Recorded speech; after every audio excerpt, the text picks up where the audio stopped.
You loot, we shoot. That was the stark warning Florida Governor Ron DeSantis issued to potential looters yesterday in the aftermath of Hurricane Idalia. Let's watch. And we are not going to tolerate any looting in the aftermath of a natural disaster. I mean, it's just ridiculous that you would try to do something like that on the heels of an almost Category 4 hurricane hitting this community.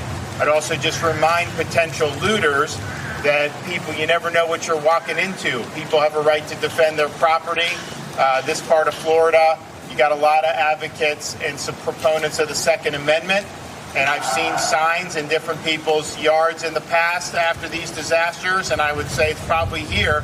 You loot, we shoot. You never know what's behind that door. If you go break into somebody's house and you're trying to loot, these are people that are going to be able to defend themselves and their families. Now, the damage from Idalia is projected to cost between $18 to $20 billion per AccuWeather. Here at Rising, we haven't been able to verify any reports of looting, except maybe in the form of price gouging. One user on Twitter posted evidence of one Orlando gas station charging nearly $9 a gallon. Inflating prices during a natural disaster is illegal in the state of Florida. The political divide on this particular comment from Ron DeSantis is as obvious as the nose on my face.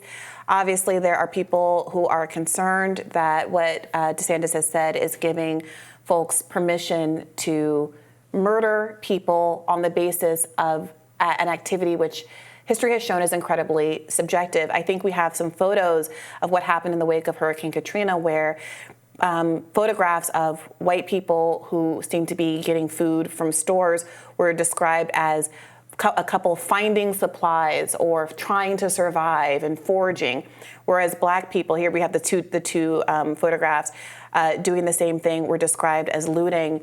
Given how subjective it is when you're looking at people trying to survive in an emergency situation, as evidenced by what we saw out of Hurricane Katrina, is it prudent to tell people, to tell the public that they should feel entitled to shoot folks based on their subjective belief of what's going on? I mean, nothing DeSantis said was racial or racially coded. He didn't bring race into it at all. I didn't say it was. Right, but you're alluding to the... I'm saying that there's a subjective belief as to a view as to whether or not people are looting or not, based on whatever characteristics. He didn't encourage anyone to shoot anyone. He just discouraged people from looting and said that yes, some people are. I mean, that's...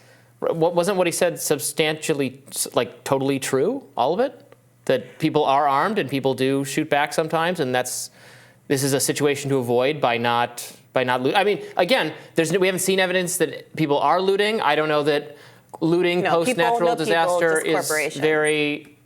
is very common, so I don't know that there's all that much to be alarmed with, but I don't know that these were particularly incendiary comments if they're being described as such. I think there's a world where one could say, I want people to be very careful as you try, if you feel like you have to go and forage food somewhere, if you think you're going to loot, you know this is a stand your ground state and people might shoot you, I want you to be safe. Please don't do that. Mm-hmm. And I would also warn folks to be very careful about shooting people who you don't know what they're doing. Remember, this is an emergency situation and we're a community.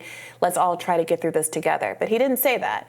He said, you loot, we shoot. And I don't think it's really subjective that he seemed to be advocating for people's rights to shoot at looters. And here's the concern. Although it's framed as you can stand your ground in your home and protect your home, which I think is uncontroversial, what we have seen in reality is instances like Kyle Rittenhouse, where this perception that any given person has the right to arm themselves and deputize themselves vigilante style to defend public property or private property that does not belong to them. Remember, Kyle Rittenhouse he did not live near where the protests were happening.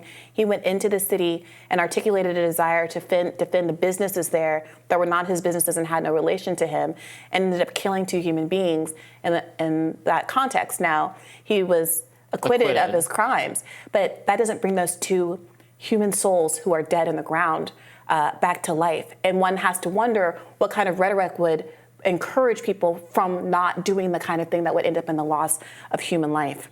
I don't think DeSantis was encouraging rhetoric that would result in the loss of human life. You think he was?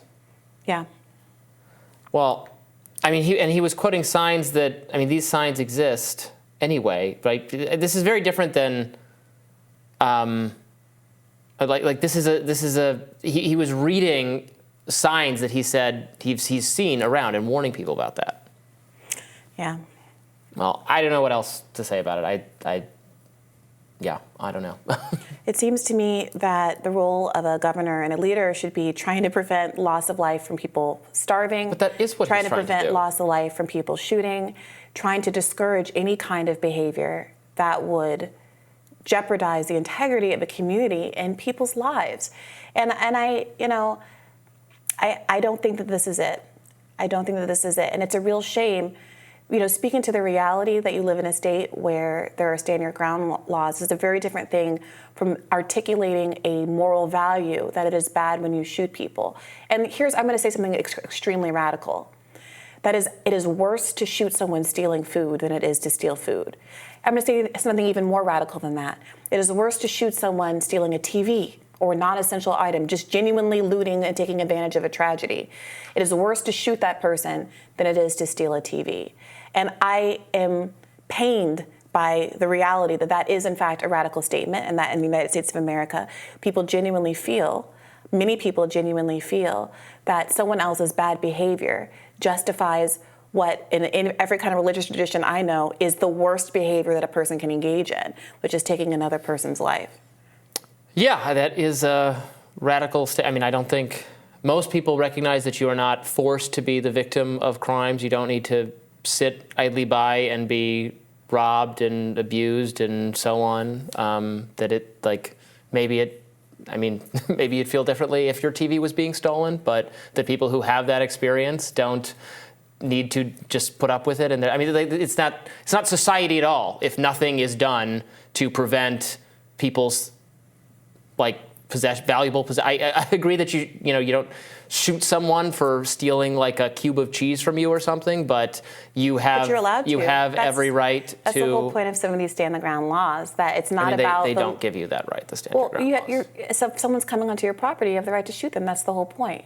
That's literally the whole point. That it erases the sense of proportionality not if someone that usually wanders exists onto in a kind of a self-defense claim. That is exactly why those laws are considered to be so pernicious by so many criminal justice advocates. To the extent that we understand there's a natural right to self-defense, the common law includes a kind of proportionality, a reasonable self-defense to get yourself safe. But these stand your ground laws erase that sense of proportionality. Those laws were a reaction to instances where people defending themselves or others in situations that most people think are reasonable were nevertheless prosecuted. And so there needed to be additional clarity that you don't have to sit idly by and be the victim of a crime or watch other people be the victim of a crime. Yes, there needs to be some proportionality about it, but if this is different in other countries, so be it. In our country, you do not have to just watch yourself become a victim. If you are someone in Florida, I hope that you stay safe. We have seen recent instances of insufficient emergency response money being given to communities who have been who have been victims of natural disasters. We just saw this in Maui.